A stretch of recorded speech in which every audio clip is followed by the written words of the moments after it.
Assalamualaikum warahmatullahi wabarakatuh. Alhamdulillahirabbil alamin.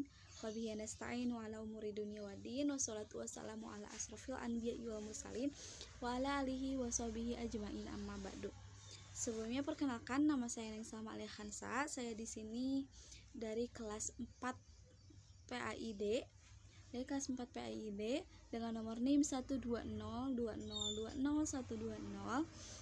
Tujuan dibuatnya video ini yaitu untuk memenuhi ujian akhir semester BPPAI. Mungkin langsung saja jawaban yang nomor 1 itu mengenai urgensi metode pembelajaran.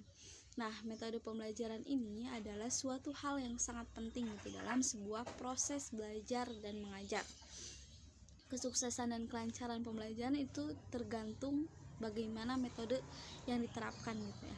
Terus juga tanpa adanya metode pembelajaran, maka pembelajaran akan cenderung membosankan. Jadi metode pembelajaran ini sangatlah penting dalam sebuah proses belajar mengajar. Karena dari sekian banyak metode pembelajaran dari sekian banyak metode pembelajaran, maka belajar akan lebih bervariasi dan lebih menarik. Terus juga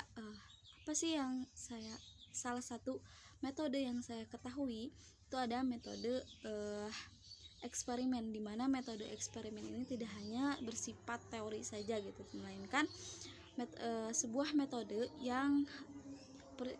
metode percobaan dari hasil materi Jadi apa yang sudah kita dapatkan apa yang sudah siswa dapatkan dari sebuah materi maka dipraktekkan dicoba bereksperimen. Kemudian juga kelebihannya apa sih dari metode eksperimen? Nah, kelebihannya yang pertama membuat siswa percaya atas kesimpulan yang sesuai dengan hasil eksperimennya. Kemudian yang kedua, membina siswa untuk membuat terobosan baru. Kemudian yang ketiga, hasil percobaan siswa itu dapat dimanfaatkan untuk sekolah dan masyarakat. Nah, yang keempat, melatih ketelitian dan keuletan siswa.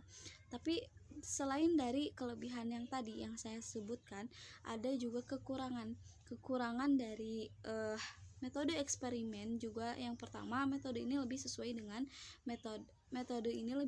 dengan sains dan teknologi Jadi semua mata pelajaran tidak semuanya cocok dengan metode eksperimen. Kemudian yang kedua, memerlukan fasilitas peralatan dan bahan yang lengkap Kemudian yang ketiga, menguji kesabaran guru dan siswa. Dan yang keempat, eksperimen tidak selalu menghasilkan apa yang kita harapkan. Kemudian langkah-langkahnya bagaimana? Langkah-langkah dari metode eksperimen ini, yang pertama mempersiapkan hal-hal yang dibutuhkan ketika bereksperimen. Kemudian yang kedua, menetapkan metode eksperimen serta tujuan yang ingin dicapai. Kemudian yang ketiga, mempersiapkan kebutuhan peralatan dan sarana yang dibutuhkan. Kemudian yang keempat, guru mengadakan uji eksperimen sebelum memberi tugas pada siswa. Kemudian yang kelima, lembar kerja disediakan guru untuk siswa. Kemudian soal berikutnya adalah soal nomor 2 tentang pembelajaran pakem atau pembelajaran aktif, kreatif, efektif, dan juga menyenangkan. Nah, apakah pembelajaran pakem ini berpotensi menjadikan siswa melunjak atau tidak Jawabannya ya, berpotensi karena di dalam kelas atau siswa kan yang selalu aktif mengemukakan pendapat ataupun mengemukakan ide pikirannya maka dia akan terus bertanya apa yang tidak dia ketahui, atau bahkan siswa itu cenderung lebih menguji seorang gurunya apakah guru itu bisa jawab atau enggak atas apa yang ia tanyakan. Apakah pakem harus selalu dilakukan dengan kerja kelompok? Jawabannya tidak benar. Pakem tidak identik dengan kelompok. Pembelajaran yang menyenangkan dan berkualitas harus memberikan pembelajaran yang menarik bagi siswa. Kemudian, seorang guru yang menerapkan pakem juga harus memberikan pembelajaran yang bervariasi, dimulai dari kelompok besar, kelompok kecil, atau bahkan secara individual Jadi pembelajaran pakem ini tidak harus selalu dengan pembelajaran kelompok, kerja kelompok gitu, tapi secara individual juga. Kemudian soal nomor 3, sejauh mana perkembangan teknologi membantu guru dalam proses pengajaran di kelas. Perkembangan teknologi zaman sekarang, perkembangan teknologi semakin canggih gitu ya, semakin banyak membantu seorang guru gitu dalam pengajaran di kelas.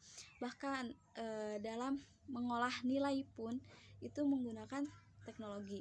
Kemudian dalam pengajaran di kelas itu contohnya seperti apa? Contohnya membantu guru dalam menyampaikan sebuah materi yang disampaikan.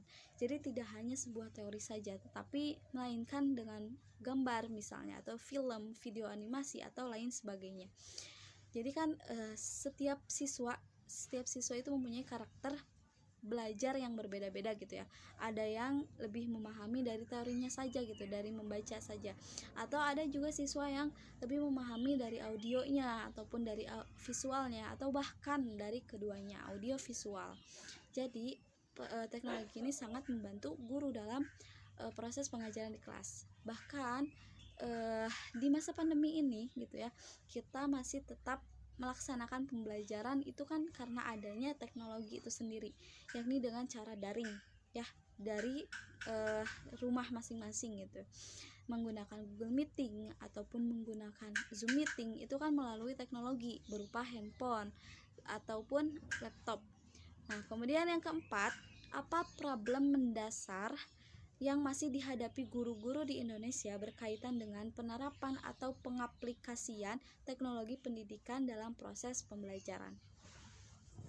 Jawaban dari nomor 4, problem mendasar yang dihadapi guru-guru di Indonesia yang berkaitan dengan penerapan atau pengaplikasian teknologi.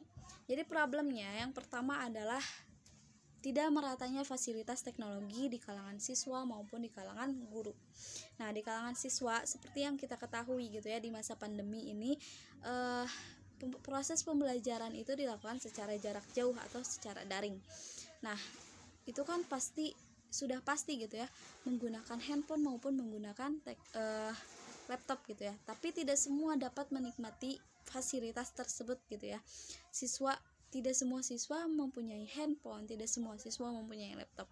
Nah, itu yang menjadi problem seorang guru gitu ya, problem guru-guru di Indonesia, karena harus belajar secara home visit atau belajar ke rumah-rumah siswa gitu. Kemudian yang kedua, problemnya adalah guru yang tidak semua guru dapat mengoperasikan teknologi. Seperti contohnya, guru tidak dapat mengoperasikan Google Meeting, kemudian Google Classroom, Zoom Meeting, atau bahkan e-learning gitu ya. Jadi gak semua guru mampu menguasai platform-platform yang ada dalam handphone ataupun teknologi lain lah. Kemudian yang kelima, apa judul makalah yang Anda buat dan jelaskan secara singkat isi dalam makalah tersebut. Nah, makalah yang saya buat adalah tentang pengelolaan kelas. Pengelolaan kelas itu sendiri adalah salah satu keterampilan guru dalam mengelola kelas gitu ya. Kemudian pengelolaan kelas ini ada 3 keahlian yang harus dimiliki seorang guru. Yang pertama, ada keahlian dalam perencanaan misalnya dalam merencanakan RPP, dalam merencanakan media dan metode apa yang harus digunakan dalam proses pembelajaran yang akan dilakukan gitu ya. Terus yang kedua, manajemen. Nah, manajemen ini terkait 5 manajemen. Yang pertama, tentang lingkungan fisik. Kemudian waktu, manajemen waktu gitu ya. Harus berapa lama kita belajar, harus berapa lama kita mengajar, ataupun hal yang lainnya gitu. Kemudian terkait hubungan komunikasi. Nah, hubungan komunikasi yang baik maka akan menciptakan proses pembelajaran yang baik pula. Begitupun sebaliknya gitu ya.